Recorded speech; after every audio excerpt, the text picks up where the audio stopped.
À première vue, Mohamed Eni est un débile mental. C'est un décérébré qui fait des vidéos où il casse des télés et des voitures pour faire des vues sur internet. Il n'a aucune compétence, aucune formation de journaliste qui pourrait lui donner la légitimité de faire des analyses. C'est juste un inconnu stupide qui a eu de la chance. On a tous eu au moins une fois la même pensée. Si je voulais faire comme lui, je pourrais. Ça, c'est la réflexion un peu simpliste et jalouse que l'on pourrait avoir la première fois qu'on regarde ses vidéos. Ce que je vous propose dans ma vidéo, c'est de ne pas s'arrêter là. Oui, il se filme en cassant des télés, mais il a quand même 1,5 million d'abonnés sur Instagram et 1,8 million d'abonnés sur YouTube. Il a atteint un niveau de succès que peu de gens ont, même financièrement. Il est passé du mec qui travaille 35 heures par semaine dans une usine de merde au mec qui, quand il veut prendre des vacances, réserve un hôtel de luxe à Barcelone. Cet homme a plus d'argent que vous ne pourriez en avoir en travaillant 35 heures par semaine toute votre vie. Tandis que la majorité de la population se lève à 7 heures du matin pour aller travailler. Lui, il se lève à 11 heures dans les plus beaux palaces, avec une vue magnifique pour prendre un café. C'est un mode de vie très attirant, et je mets au défi les gens qui lui crachent dessus d'atteindre le même niveau de succès. On va donc essayer de prendre un peu de recul et de ne pas tomber dans la vision simpliste du « c'est juste un débile sur internet, je pourrais faire la même chose ». En réalité, dans l'histoire, qui est le moins intelligent? Celui qui juge hâtivement et qui est jaloux, ou l'homme qui fait des millions de vues pour gagner des centaines de milliers d'euros? On va donc analyser Mohamed Eni pour comprendre son succès et sa stratégie. Parce que derrière ces airs de branleur qui ne fait rien de sa journée à part des paris sportifs, il a réussi à bâtir une immense audience. Aujourd'hui, si vous demandez à un garçon entre 10 et 20 ans s'il connaît au moins de nom Mohamed Eni, il y a de très grandes chances pour que la réponse soit positive. Alors, Mohamed Eni est-il un génie ou un immense imbécile? C'est ce que nous allons voir dans cette nouvelle vidéo. En regardant les premières vidéos de sa chaîne, on se rend vite compte que Mohamed Eni n'a pas commencé avec des débriefs sur YouTube comme il le fait aujourd'hui. Déjà, avant de publier sur YouTube, les premières vidéos étaient sur Facebook, à partir de 2012. Cela va donc bientôt faire 10 ans qu'il publie du contenu sur internet. Ce ne sont pas des débriefs de match où il fait la spéciale je casse ma télé. Ce sont de courtes vidéos où il fait n'importe quoi, et faut avouer que c'est vraiment marrant. La toute première vidéo de sa chaîne YouTube est filmée avec un téléphone, au format portrait pas du tout adapté à YouTube. Il est sur le vieux port de Marseille et il aperçoit un supporter parisien. Horrifié par cet affront, il décide de rendre un bon service à tous les Marseillais en le jetant dans le port. La première chose qui est marquante avec Mohamed Eni, c'est qu'il est courageux pour faire ce genre de défi. Il y a une autre fois où il avait mis une tarte à la crème dans la tête d'un Parisien. Là, je vous vois venir. Vous pourriez me dire que ce n'est pas du courage, c'est de la stupidité. Il n'est pas courageux, il est bête. Pour vous prouver le contraire, je vais vous raconter une petite histoire qui est assez peu connue. En 2016, comme on s'en souvient malheureusement tous, il y a eu un terrible attentat sur la promenade des Anglais à Nice. Un camion rentre sur cette promenade le jour de la fête nationale et tente de percuter le plus de personnes possible. Le bilan est lourd, 86 morts et 458 blessés. Suite à ces attentats, Mohamed Eni publie 2 vidéos. Une vidéo de réaction où il critique la gestion de ces attentats par le gouvernement, que je vous invite à aller voir, car ces accusations sont réelles. La deuxième vidéo est assez vulgaire car il est hors de lui et je vous mets le lien dans la description. C'est une vidéo d'abord publiée sur Facebook où il réagit aux menaces d'attentats sur la ville de Marseille par Daesh. Il défie clairement l'État islamique en expliquant qu'à Marseille, ils vont voir sur qui ils vont tomber s'ils font un attentat. Donc maintenant, vous voulez venir à Marseille, venez à Marseille, vous allez voir ce qui va se passer au bout d'un moment. Vous allez voir ce qui va se passer, bande de... Vous voulez la guerre, vous allez la voir la guerre. Déjà, pour mettre en ligne une vidéo où il critique ouvertement Daesh, faut avoir un peu de courage. Tout le monde ne pourrait pas faire ça. Mais là, on peut quand même se dire que ça reste sur internet et que ce n'est pas dans la vie réelle, il n'y a pas de danger réel. Mais c'est à ce moment-là qu'arrive l'événement le plus incroyable. Mohamed Eni reçoit des menaces directes de Daesh et il retrouve dans sa voiture une balle de Kalachnikov tirée au coup par coup. Il publie alors une vidéo où il explique qu'il a été contacté par beaucoup de grands médias suite à ses déclarations sur l'État islamique. Il a décliné toutes ses interviews, ce que je trouve personnellement très honorable. En effet, il aurait pu essayer de se jeter sur tous ses plateaux pour gagner en notoriété. Mais dans la vidéo où il montre que sa Renault blanche a pris une balle, il explique que cela fait 2 ans qu'il fait des vidéos où il parle de foot et de politique, que personne n'a partagé. Et là, quand il parle de Daesh, il fait des millions de vues et tout le monde veut le voir sur les plateaux télé. Énervé après ces événements, il va dire quelque chose de très juste. Moi, à la base, pourquoi j'ai fait des vidéos? J'ai pas fait des vidéos parce que je suis un génie. J'ai jamais rêvé, moi, d'être une star. Regardez la preuve. Après la vidéo de Daesh, tous les plateaux BFM, La Provence, Le Parisien, tous les journaux ils m'ont contacté. J'ai accordé 0 interview. La preuve de son grand courage, c'est que seulement 6 jours après avoir dit qu'il ne publierait plus de vidéos, il remet en ligne une vidéo de réaction aux annonces de la vie d'Eni, comme si de rien n'était. Imaginez, vous vous levez le matin et en arrivant devant votre maison, vous voyez un impact de balle tiré dans votre voiture. C'est un grand traumatisme qui peut donner envie de changer d'adresse et que plus personne n'entende parler de vous pendant les 30 prochaines années. Mais Momo, lui, il s'en fout, il refait une vidéo 6 jours après. C'est assez honorable de sa part et ça nous montre bien qu'il n'est pas complètement stupide. C'est aussi ça que je trouve vraiment agréable dans le personnage de Mohamed Eni. Des fois, il est clairement là pour dire n'importe quoi, faire des blagues et insulter tout le monde.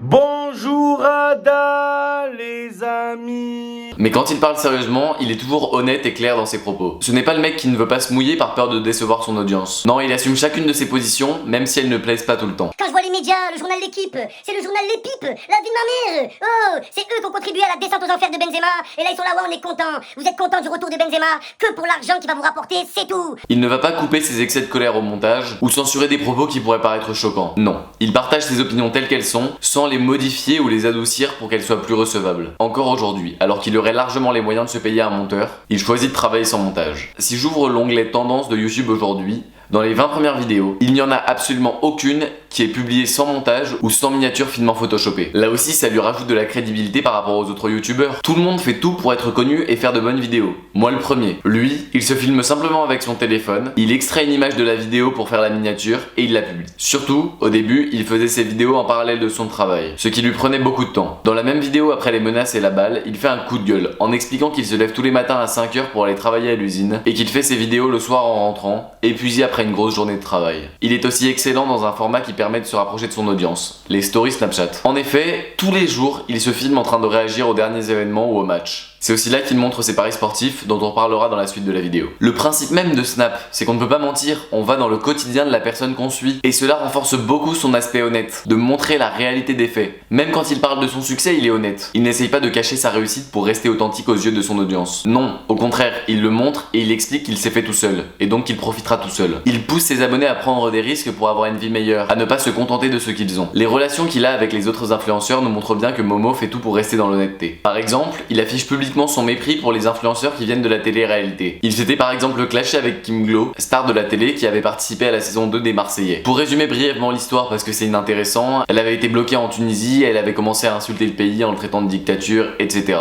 Ça avait pas du tout plu à Momo et il avait commencé à la clasher. Et c'est là que ça devient intéressant. Bien sûr, il y a un côté humoristique pur, parce qu'il prend du temps pour se moquer de son physique par exemple. Mais derrière, il adresse une vraie critique à ce monde des influenceuses, pour reprendre ses termes. Il explique que tout est faux chez elles, même leur prénom, et qu'elles ont une influence déplorable sur les jeunes filles qui regardent ce type de contenu. Ce avec quoi je suis totalement d'accord. Pousse les filles à la dépression. C'est toi qui pousse les petites meufs au suicide. Les meufs de la télé-réalité. Voilà, à cause de vous, les petites jeunes filles qui vous suivent. Elles regardent vos photos, elles se font refaire le cul, elles se font refaire les seins, elles se font refaire la bouche, alors qu'à la base c'est des filles gentilles toutes simples. Mais à force de vous regarder, elles sont matrixées. Combien de filles sont en dépression après avoir vu vos posts Instagram? Pour la parenthèse, une équipe de chercheurs anglais avait montré que 24% des jeunes étaient complexés par rapport à leur corps à cause des émissions de télé-réalité. Cela peut causer des problèmes encore plus graves, tels que des troubles du comportement alimentaire, notamment l'anorexie, et des pensées suicidaires. Fin de la parenthèse sur la télé-réalité. Momo veut se différencier le plus possible des autres, pour montrer que justement, il n'est pas comme eux. Il veut montrer qu'il a des valeurs et que tout n'est pas faux chez lui. Le courage et l'honnêteté, ce sont pour moi les deux piliers du personnage de Mohamed Eni qui font qu'il est si attachant. C'est un mec à qui on peut s'identifier, qui n'a pas toujours eu une vie facile, mais qui veut exprimer ses opinions de manière claire, sans tourner autour du pot, sur des sujets qui le concernent directement. Il y a par exemple pas mal de vidéos où pendant les élections présidentielles de 2017, il dénonce le manque de clarté et la malhonnêteté des politiciens, notamment avec l'affaire Fillon. Quand on pense à de grands artistes, les premiers qui nous viennent en tête, ce sont souvent des grands peintres. On pense à Léonard de Vinci, à Claude Monet ou encore à Vincent van Gogh. Et si je vous disais que Mohamed Eni, en cassant des télés, était aussi un génie de la création artistique version 21e siècle. Je me souviens que lors des cours d'art plastique au collège, on nous disait que tout pouvait être de l'art, et que 3 pauvres carrés coloriés étaient absolument superbes. Si ça c'est de l'art, je ne vois pas pourquoi Mohamed Eni ne pourrait pas être un génie créatif. Il a trouvé une accroche qui se retient très bien, et qui est très facilement partageable, pour optimiser la viralité de ses vidéos. C'est vraiment très intelligent de sa part. La première fois qu'on m'a parlé de lui, on m'a dit c'est le mec qui casse des télés. C'est une accroche absolument inoubliable. Dès qu'on entend ça, on a envie de voir à quoi ressemblent ses vidéos. Le soir même, je suis allé sur YouTube et j'ai regardé sa vidéo avec un mélange de mépris et de surprise. Cette approche inoubliable l'aide beaucoup pour optimiser sa viralité. Par exemple, quand les grands médias parlent de lui, il commence toujours par dire qu'il casse des télés. Et tous les autres invités sur le plateau se regardent en mode attends quoi? Les deux principaux facteurs sur lesquels YouTube se base pour recommander une vidéo dans l'algorithme sont le temps de visionnage et le taux de clic par impression, c'est-à-dire le nombre de personnes qui vont cliquer sur la miniature après l'avoir vue. Et sur ces deux aspects, on a à chaque fois l'impression au premier regard que Mohamed Eni fait n'importe quoi, qu'il fait tout pour que ses vidéos ne percent pas. D'abord, sur le temps de visionnage, les recommandations sont de parler vite et de faire un montage dynamique, deux choses que Mohamed Eni ne respecte absolument pas. Et pourtant, ses vidéos percent grâce à une compétence. Il y a une chose sur laquelle il a vraiment un talent exceptionnel et dont on parle assez peu, yeux, c'est son expression orale. En effet, comme nous l'avons vu dans la partie précédente, ses vidéos ne sont pas montées. Il les publie telles qu'il les filme. Déjà, cela lui a fait gagner beaucoup de temps au début de sa chaîne, quand il travaillait encore à côté de YouTube. Mais c'est surtout la preuve d'une qualité d'expression orale et d'improvisation hors du commun. Il n'a quasiment aucune note, et pourtant,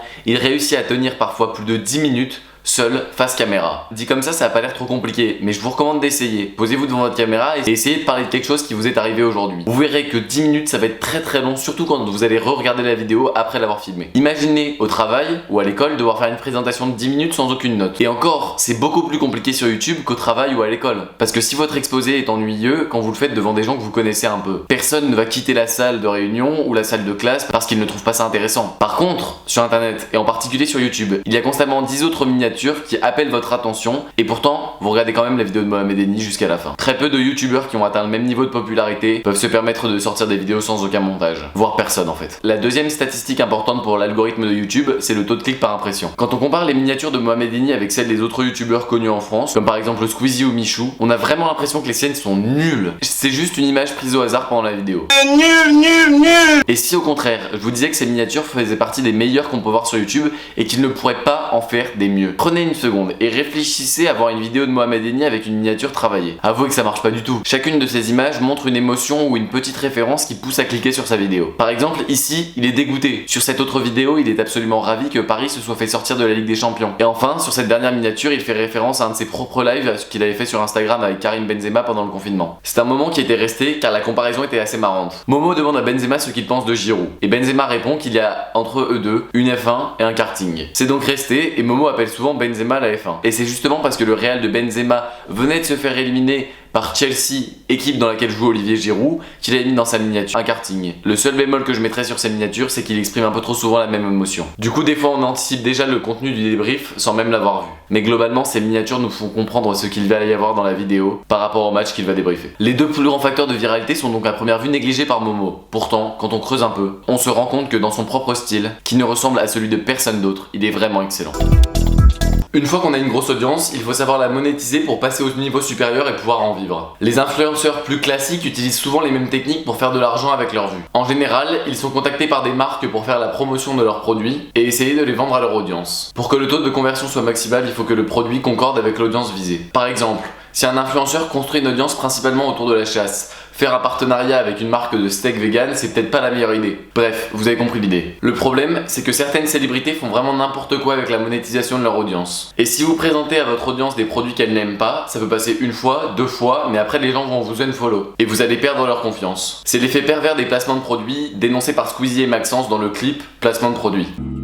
On fait de moins en moins de vues et les gens se désabonnent. Je fais plus de placement de produits pour retrouver ma dignité. Certains se débrouillent mieux que d'autres sur la monétisation. Par exemple, le youtubeur anglais Ali Abdaal n'a pour sponsor que des produits qui conviennent parfaitement à la demande de son audience. Il fait principalement des vidéos sur le développement personnel et la productivité, et il fait des partenariats avec des sponsors qui vont avec, comme Notion, une application de prise de notes, ou Skillshare, une application de formation. Mais j'ai déjà vu des influenceuses de télé-réalité, principalement suivies par un public jeune et féminin, faire des pubs pour des pronostiqueurs. Ça n'a absolument aucun sens et c'est mauvais pour la confiance de l'audience. Le problème, c'est que pour ces influenceuses qui sont complètement obsédées par leur apparence physique, le meilleur moyen de monétiser leur audience, c'est de vendre des produits qui vont faire croire à ces jeunes filles qu'elles vont pouvoir ressembler à leur star. Et cela donne souvent des conséquences désastreuses, avec dans le meilleur des cas des crèmes amincissantes qui n'ont aucun effet, et dans le pire des cas des produits qui peuvent être néfastes sur le corps de l'adolescente qui veut ressembler à sa star. Après, toutes les influenceuses ne tombent pas dans le piège de vendre des produits de basse qualité, mais il faut y faire attention. J'ai par exemple beaucoup de respect pour toutes celles qui encouragent leur audience à faire du sport et qui vendent des produits autour de la thématique du sport. Comme par exemple Sissi Mua, qui avait réalisé une superbe ligne de vêtements en collaboration avec Decathlon,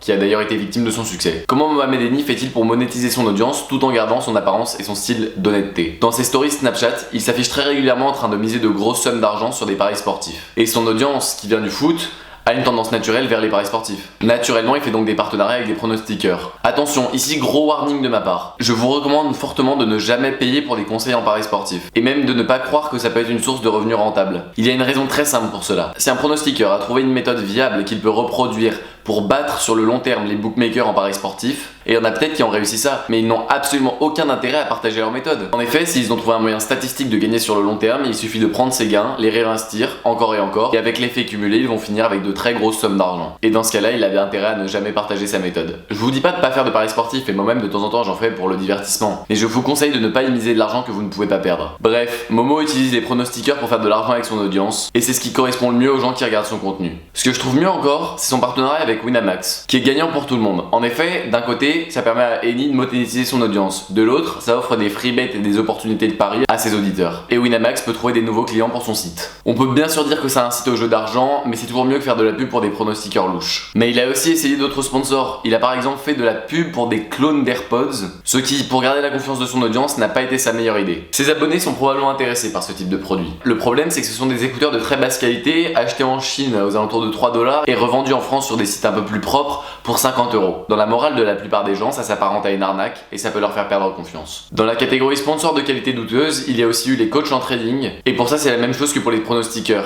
Si un trader a trouvé un moyen de faire de l'argent de manière récurrente, et il y en a plein qui ont réussi, il n'a aucun intérêt à partager sa méthode avec trop de monde. Pour un créateur comme ça qui a une audience engagée, c'est une bonne idée de lancer sa ligne de vêtements. D'un côté, les fans sont bien contents d'afficher publiquement leur soutien à Momo. De l'autre, cela lui permet de toucher de l'argent sans dépendre d'une marque. Mohamed Eni a donc lancé sa marque de vêtements, qui s'appelle Pour la Daronne, en référence à la phrase qu'il dit souvent quand il gagne un pari. Il y a quelques produits sur le site qui ne sont pas trop chers, mais si je n'avais pas fait mes recherches pour volontairement tomber sur la boutique de Mohamed Eni, je ne les aurais pas trouvés. Pourtant, j'ai déjà entendu plein de fois faire la pub pour ses pronostiqueurs. Je pense qu'il devrait plus promouvoir ce shop, parce que pour le moment, les gens qui apprécient ce qu'il fait et qui ne veulent pas faire de paris sportifs n'ont aucun moyen de le soutenir directement. En plus, c'est quelque chose qui va bien mieux dans son style que faire des pubs pour des marques douteuses qui vendent des faux AirPods. Une marque de vêtements, ça reste dans un état d'esprit authentique. Mais s'il ne fait pas autant de pubs que ça pour sa propre boutique, c'est peut-être parce que c'est moins rentable que de faire la promotion d'autres marques. Ce qui est sûr en tout cas, c'est que ça lui prend beaucoup plus de temps. Pour faire un partenariat avec une marque, il suffit de faire quelques snaps où il vante les mérites du produit de la marque et puis c'est bon. Entretenir une marque de vêtements, c'est bien plus compliqué et étant donné qu'il vient d'avoir un enfant, je ne suis pas sûr qu'il veuille y mettre beaucoup de temps. Oui, Mohamed Eni est honnête. Oui, il se distingue des stars de la télé-réalité. Mais il y a quand même une sorte de dissonance cognitive dans sa philosophie de vie par rapport à ce qu'il dit. Je m'explique. Quelles sont les valeurs que Momo montre aux jeunes qui regardent son contenu? Eni a toujours montré le succès, l'argent comme une fin en soi. Il encourage les gens à prendre des risques avec sa fameuse phrase. Très récemment, Didier Deschamps a rappelé Karim Benzema en équipe de France, plus de 5 ans après sa dernière sélection. On a vu que Benzema et Momo étaient assez proches et que cela faisait beaucoup de temps que Momo parlait d'une injustice dont était victime Benzema. Il a donc logiquement fait, le soir même, le 18 mai 2021, une vidéo de réaction à la sélection. C'est une vidéo où il célèbre en gros le retour de Benzema. Derrière son jeu d'acteur, il met en avant des valeurs que je trouve très honorables. D'abord, il explique que Benzema n'a jamais arrêté d'y croire et qu'il a continué à travailler malgré les critiques et malgré le fait que Didier Deschamps ne le sélectionne pas. À ce moment-là, il adresse un message à son audience. N'abandonnez jamais. On ne sait jamais quand l'opportunité se présentera, alors travaillez dur. Les enfants, et regardez le message que Benzema envoie aux jeunes et que Didier Deschamps envoie aux jeunes. C'est le plus beau message du monde, Benzema, c'est lâchez rien. Lâchez rien, les gars, quand c'est foutu, c'est encore pas foutu. Il y a toujours un espoir. Il explique que Benzema a eu un mental d'acier et ça, c'est totalement vrai. Enfin, la deuxième valeur qu'il met en avant dans sa vidéo, c'est celle sur le rassemblement, sur l'union d'une nation derrière une équipe. Et c'est encore plus beau. La non-sélection de Benzema était, c'est vrai, un motif de division au sein des fans des Bleus. Ce motif n'est plus là et comme le dit Momo, on crie tous ensemble, allez les Bleus. Aujourd'hui, il n'y a plus de pro Benzé ou de pro Giroud. Il y a que des pro équipe de France, c'est tout. Allez les Bleus. Ça fait... Et cet été, on sera tous rassemblés derrière une équipe de France avec Benzema qui est favorite pour l'Euro. C'est ça qu'il y a de magique avec le foot et qui le distingue des autres sports. Aucune autre discipline n'est capable de rassembler les foules autant que le foot. Quel sport peut faire ça? Et aussi faire ça.